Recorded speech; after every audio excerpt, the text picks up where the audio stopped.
Hello again, everybody. So now that we've unboxed the main box, time to start opening up some salvage boxes, seeing what we get. Fingers crossed, hoping for some good stuff here. Do that.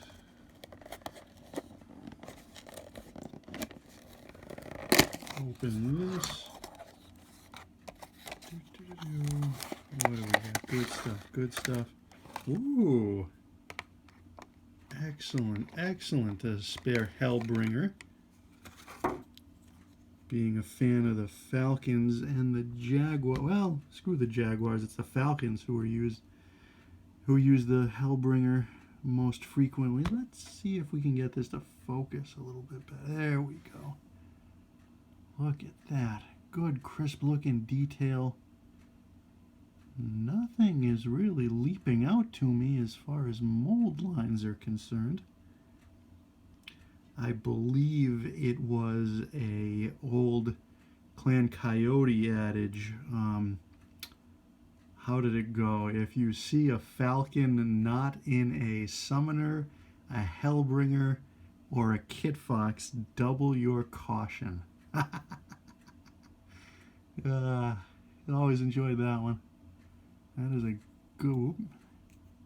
That is a damn good looking miniature right there.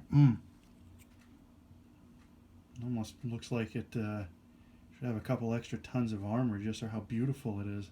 But we know better than that. Let's set this aside. Ooh, wait a minute. What is this? He has some cards too. Foltz-Hazen. There is that gray and red. Oh, it's Vow Galaxy, of course. I knew that. And a little Alpha Strike action as well. Hey, pretty cool. We'll take it. Alright, so one down. 4 to go. Can at least do that kind of math. So we'll open that up. And probably notice the big brain strategy of using a tripod for the camera this time, huh? What have we here? There it is. Oh, we wanted this. We wanted this in the unboxing. A summoner. 2 clan heavies out of the salvage boxes so far. Let's go, boys. Pretty sure this is the Thunderbolt's spiritual successor. Or no, we probably went, the Thresher is probably in there as well. What was it? An LRM-15, LB-10X, ERPPC. Jump capable. It's a, what, 686? No, what am I talking about? It's a 585. The definition of heavy cavalry. Look at that. Once again, though, I am not really... Alright, do your zoom thing again. I think that did it. Not really seeing much by way of mold lines. A little bit of excess glue there, but that's certainly forgivable. Never be able to tell once you slap a bit of primer on it. Autocannon barrels got the, what are those little holes called? I'll never remember now that I'm on camera. To denote that it's a ballistic weapon, I like that. Are those concave? Let me just take a peek off camera here, because I have flawed freeborn eyes. Nope, those are not concave missiles.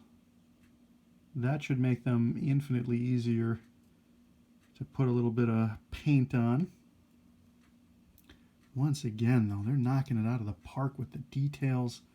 It looks crisp. Oh, beautiful, beautiful. Wow.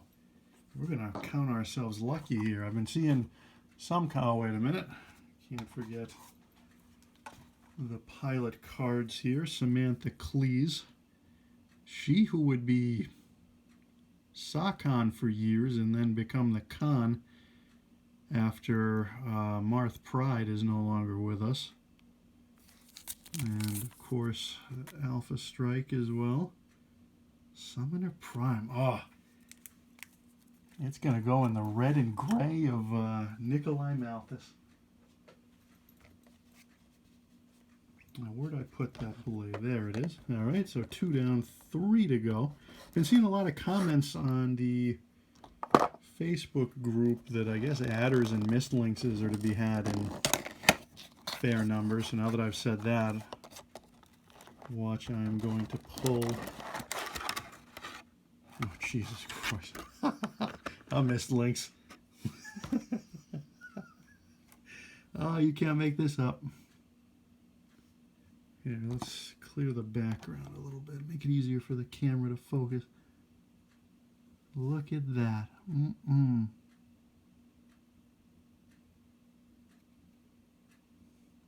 This is actually, I believe, one of the older TRO 3050 OmniMechs. The Smoke Jaguars started producing these in, I think, the early 2900s. To the point, some of the later TROs really make a point of mentioning how these are getting, what's the term I'm looking for? Kind of replaced in the field. The fire, ooh, cool little jump jet detail. Oh, I do not have the best camera on this phone, so it gets pretty confused easily. I mean, even with the Jaguars who designed it, I think they went out and took the, what was the Hank Hughes clan name? The Arctic Cheetah, maybe? The Arctic Cheetah factory from the Ice Hellions in order to produce a more viable Scout design, because these are quick, they pack decent punch, jump capable, and the Mist Lynx's other claim to fame is I believe it has a hardwired active probe. Good for sniffing out dirty spheroids. Good, good. I wonder what we'll do with that. A little painting tutorial of some sort. Pick a Jaguar Galaxy I wouldn't ordinarily do. I'm a big fan of Alpha and Beta, as they fought on Luthien and Tucky. Had never been much of a Delta fan, although I do have to admit the Cloud Riders have a pretty sweet scheme. So let's get number 4 going. I can do the maths.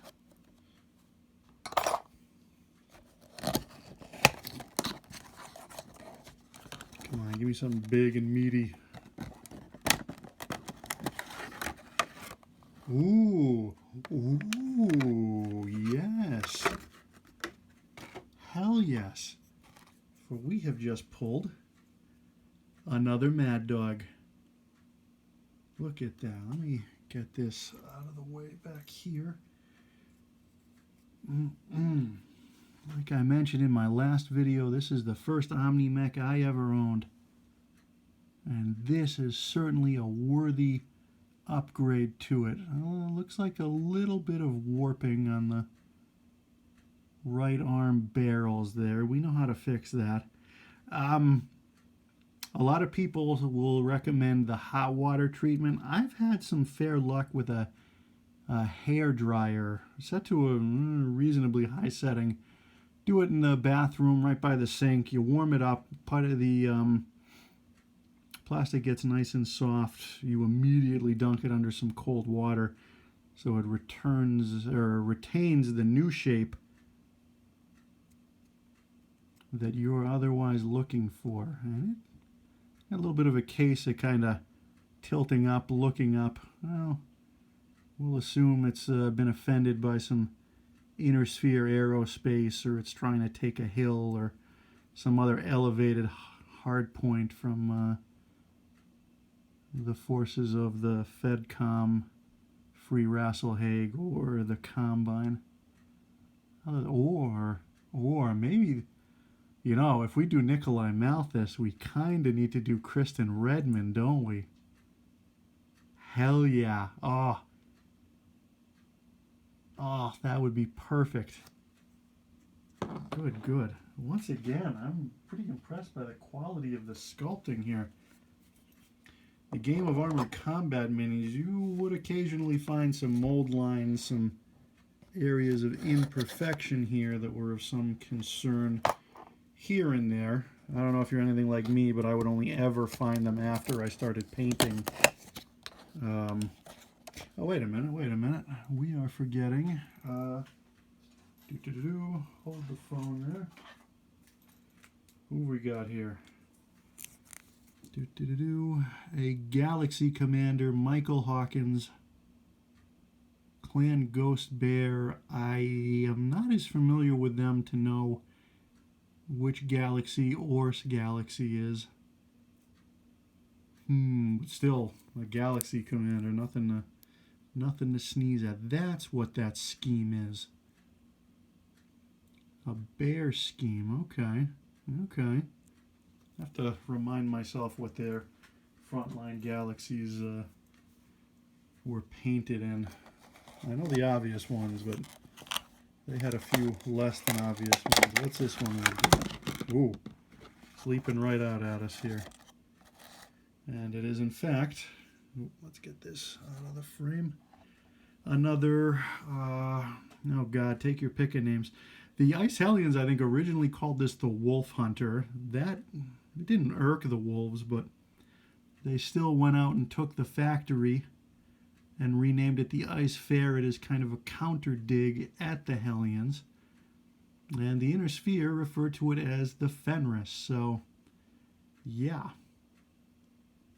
Best of my knowledge, I think that's the only OmniMech that has 3 names associated with it, although I don't think anyone calls it the Wolf Hunter outside the Hellions. So, once again, though, that is crisp as you please. A little cockpit hatch action. Oh, nice.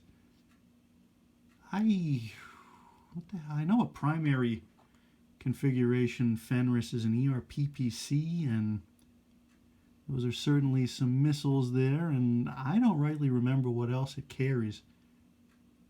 But still, a Clan ERPPC, that's hitting harder than anything save a Class 20 autocannon, so, and at a much better range, too.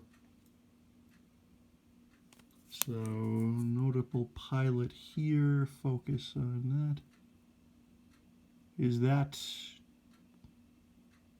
Oh, I gotta take that off camera for a moment. That is an H. Trakarns, a star commander in Gamma Galaxy, is the green to brown fade. Okay. What is Alpha? Green and gold, I think, or mostly green with some gold. Beta is that the one with sandy tan on top and gray on the bottom? Delta is the brown and gray with the triangles, and Gamma here is the green and brown fade. I don't know if the Wolves brought any other galaxies forward during the invasion years anyways, but there's the Alpha Strike card. Focus.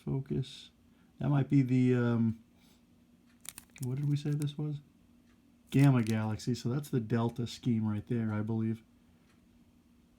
Pretty distinct. That's, they end up being, I think, Clan Wolf's contribution, the Crusader Wolves anyways, contribution to Devlin Stone's Republic of the Sphere at the end of the Blakist Jihad. Alright, so last but certainly not least for the salvage boxes, we've got the legendary.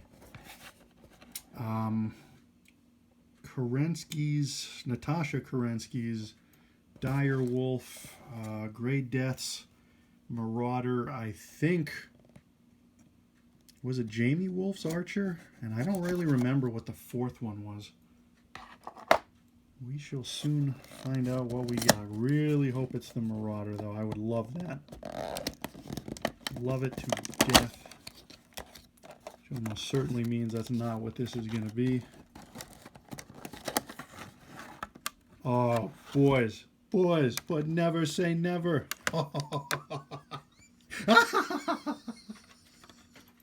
Wonderful. It was, in fact, the Marauder. Oh, hold on. This is too much clutter, confusing the hell out of the camera. Look at this. Oh my goodness. That is a very worthy interpretation of the classic design. Beautiful, beautiful, beautiful. And not to sound like broken record here, you can do better than that, than focusing. Good. I am not seeing by much of flash or mold lines. I mean, look at that long AC5 barrel. That's coming out completely straight. I don't need to do anything to fix that. That's the good stuff right there. Oh, I can't believe we just pulled this. Tonight is my night, apparently. Here he is, the pilot card. Colonel Grayson Death Carlisle. Accomplished commando, brilliant strategist who excels at asymmetric warfare and anti-mech tactics. Absolutely. Nobody got as much use out of anti-mech commandos as he did, especially in the first couple books in the Grey Death series. Decision at Thunder Rift, Mercenary Star. Oh shit, I'm looking like a chum. What's the third? Well, you guys all know. Look it up if you don't.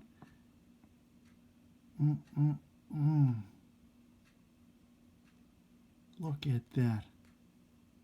Now he gets the Marauder at the end of the second book. He's on a mission to save his executive officer there, Laurie Kalmar. Comes upon it being serviced in a Combine base on, what was the name of that planet? Verthandi, I believe. So he says, oh, hey, look, keys are in the ignition. I think he has to do something to get around the computer lock, but what a perfect excuse to go and reread that book now. Because this was otherwise, I believe, the personal machine of the second in command of the DCMS forces on Verthandi. Not a very nice guy. You actually see this very machine, or not see, but read about this very machine going ape through a village or a town on that planet, because it actually has been recently occupied by the Draconis Combine, doing some not nice things to the local citizenry, as I recall. So, god damn, that is a beautiful mech. Oh, man, I am so glad these came back to us. All right, now for something a little bit meatier here. Let's clear a little space back here. The Clan Command Star. Hell yeah.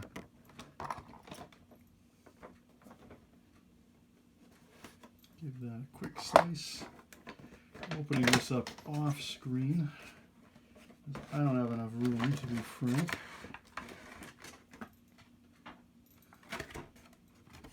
Here we go. So I'm actually going to push that back a little bit more here. So we'll just do a quick kind of blow by blow here. There is our old friend the Summoner. Same pose. So we're going to get some opportunity to do a little bit of reposing here. That trick with the hairdryer softening the plastic up also makes a sharp X-Acto knife be able to slice through even this hard plastic like butter. I swear by that technique. Once again, looking good. All right, so, here we go. The Shadow Cat. Quick little medium. I believe its origin lies technically within the Nova Cats, but since the Jaguars and the Cats hated one another, you would generally see tons of each other's equipment in the other clan's ranks. This is certainly no exception. I think the 3058 updated TRO mentions that the Jaguars used many Shadow Cats before they bit it. Primary model here is, I believe, a Gauss rifle and 2 ER medium lasers. It is it a 6.9 baseline? I think it also has mask as well. Useful mask. I love these little things. They kind of fit into that theme of lighter designs that pack higher caliber weaponry. But let's go straight to some high caliber right here. Oh yes, look at this glorious, glorious chunk of plastic. The dire wolf, or the, I think it's pronounced Daishi, as the Japanese Draconis Combine refer to it as, which translates, I'm told anyways, into great death, and that's what these certainly are, I should say, present tense. 100 tons. The Wolves originally designed this OmniMech, but rumors of them developing the quote-unquote ultimate assault OmniMech quickly attracted the attention of the Smoke Jaguars. They showed up, trialed for the plans. They took the plans in a trial that I guess danced on the boundaries of Zelbriggen, which was ordinarily Clan Wolf's game, and then proceeded to manufacture this for themselves in great numbers. Not even Ulrich Kerensky himself. There's a little bit of funny little warping going on in the right lower arm. A little bit of bending at the elbow. That should take care of that. Ulrich didn't want to antagonize the Jaguars at the time. He said, we're not going to get the design back. We just want to fight you for the right to produce it for ourselves as well, which they did in 3019, maybe 3020. So these were around for a few decades before the clans rolled into the inner sphere. That is a beautiful, beautiful sculpt. It too kind of has the nose up in the air slightly, but I'm not going to worry too much about that. These things are beasts, though. Tons of armor. I think they've got over, 50 tons of pod space. The primary model here is LRM-10. Each arm has, I believe an Ultra AC-5, 2 ER large lasers, and 2 medium pulse lasers. And I know the old model had, I think was it a machine gun in the center torso? I can't recall. I know it had some, not even secondary weapon, tertiary weapon there. But once again, that is a good-looking chunk of plastic there. Maybe, see if we can zoom in on this. Maybe a little bit of softness of detail there, but oh yeah, whoop. The direct side-by-side comparison there. Yeah, it seems to have lost a little something by the right shoulder, but I bet I could clean that up pretty easily. Could either paint it as a little bit of battle damage, because if anything is going to be right, excuse, oh boy, right in the thick of it, it's going to be something like a dire wolf, which was almost certainly going to be in assault stars, and they should be right in the thick of any action there. What a good looking miniature. Next we've got one we've already seen before, an Arctic Cheetah. I mean, we just saw these already from the Salvage box, so. But hey, I'll take jinxing myself on those if I. Is a good jinx still a jinx? Like we did with the legendary Salvage box? Oh yeah, that's the Stormcrow right there. Oh, this was maybe my second favorite. Man, it's I'm gonna have to do a little something with those arms though. They're pointing up quite a bit. I'll have to fix that, I think. Good thing about having 2 command stars is you get room to play, I guess. Again, this one has an all-energy loadout. I believe it's 2 ER large lasers and 2 medium lasers, and I can't remember if those are pulse or extended range. 55 tons. This is a 6'9", I believe, movement profile. Pretty well armored. Some of the variants, in particular, it was the original TRO 3050 that said that DCMS mech warriors could encounter these in, or were just about guaranteed to face these in just about any engagement where they could be filling any variety of roles. There's some pretty good fire support variants to this, as I recall, and the B model is an absolute slayer of mechs. It's got a ultra autocannon 20. It's got 6 ER medium lasers. I think that equals out to, I think, an 82 points alpha strike if everything hits, including a double tap from the ultra.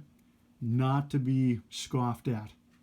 So these things can easily slip around the battlefield and do all kinds of unkind things here. So I think we've got the time. We also have here the Heavy Striker Star, which I think we're going to unbox as well and take a look at those miniatures after I do just a small amount of cleanup here.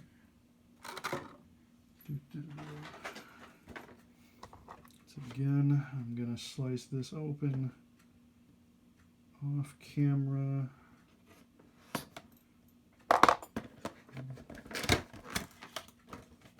Open that. Roll that out. Oops. You don't even have jump jets.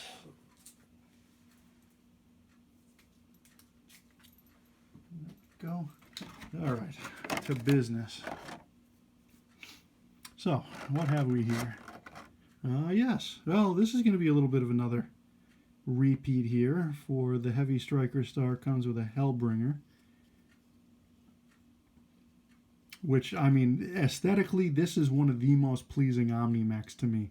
I've always liked the Hellbringer, where the Loki, as the Inner Sphere would call it. Mainly because most of its configurations are kind of, well, a little bit of this, a little bit of that, trying to figure out what the hell is it doing.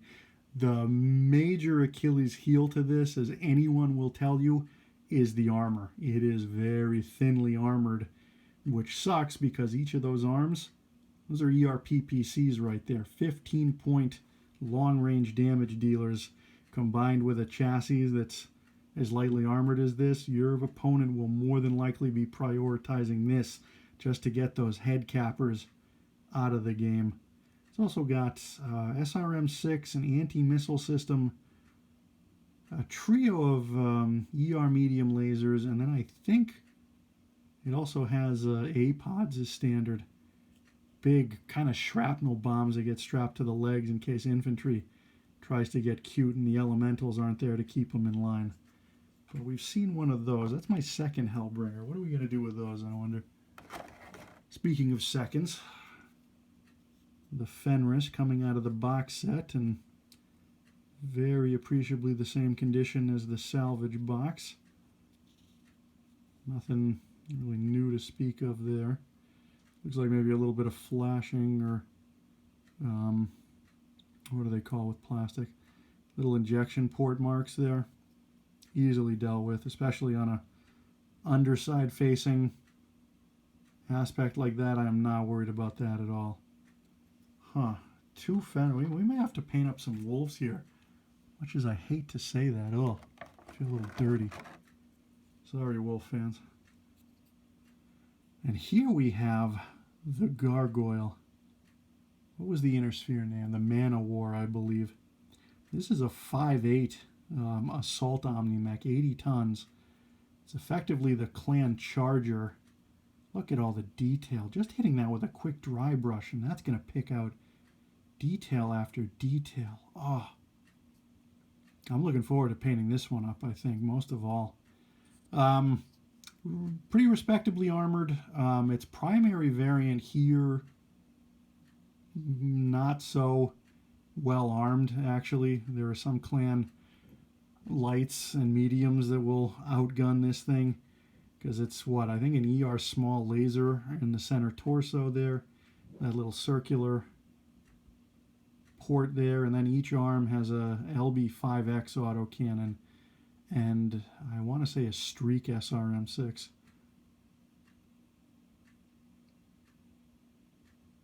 But this is, I'm impressed. They polished a turd with this one. Look at that. Maybe I'm just easily impressed. I don't know. Another old friend. The Mad Dog is coming out.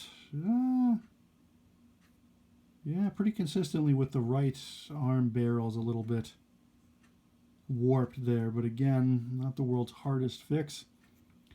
Heat up that center torso a little bit. You can slice through.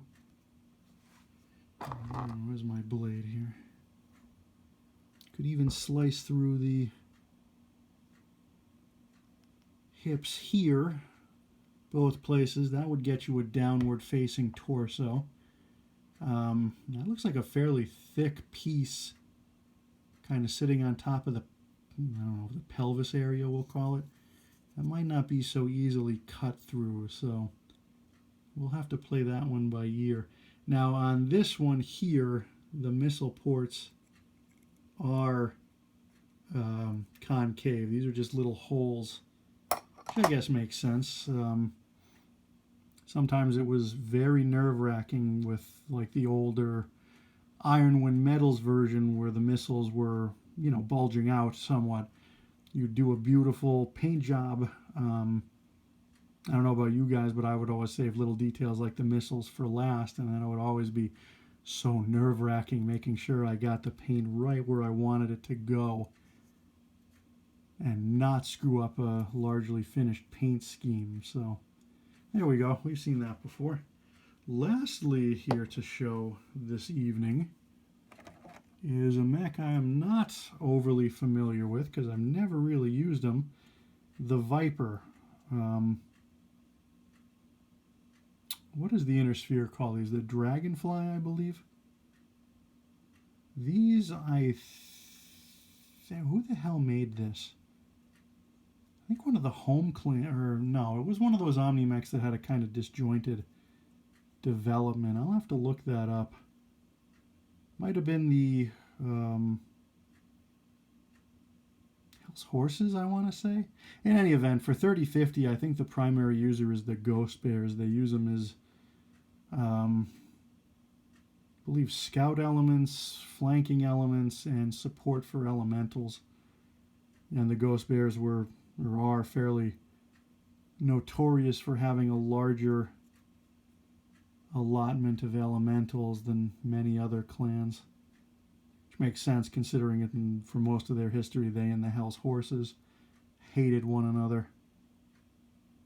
Is it just me, or is that not really focusing properly? There we go. That might be a little better. Looks good. Minimal warpage. I like the pose. Kind of that mid-stride action. That looks very good. I don't rightly know a primary Viper's armament offhand, so I'm not even going to butcher that. But that is a very good-looking OmniMech right there. Well, that's pretty much all I've got here. Overall, I'm deeply impressed with the sculpts here so far. Still some inner sphere lances to get through. Still some, well, not some, the main box to get through as well, and the miniatures contained therein. But from what I'm seeing so far, this stuff is the real deal. Crisp, you know, some warping, bending, I should say, to be encountered. But, I mean, these are plastic miniatures. You kind of have to expect that. At least a little bit. It's not an impossible problem to fix. It's not a difficult problem to fix. And the good thing about plastic is, you know, you warm it up again, and you can slice right through that. So reposing these is not going to be a difficult task. So it might be a little while before you see any paint on these, but I'm just beside myself with how impressed I am with these. Good work, Catalyst Game Labs. You done good. All right. All right, well, thanks for joining me once again. And at the 35-minute mark here, if you made it all the way to the end, congratulations to you. And I'll catch you next time.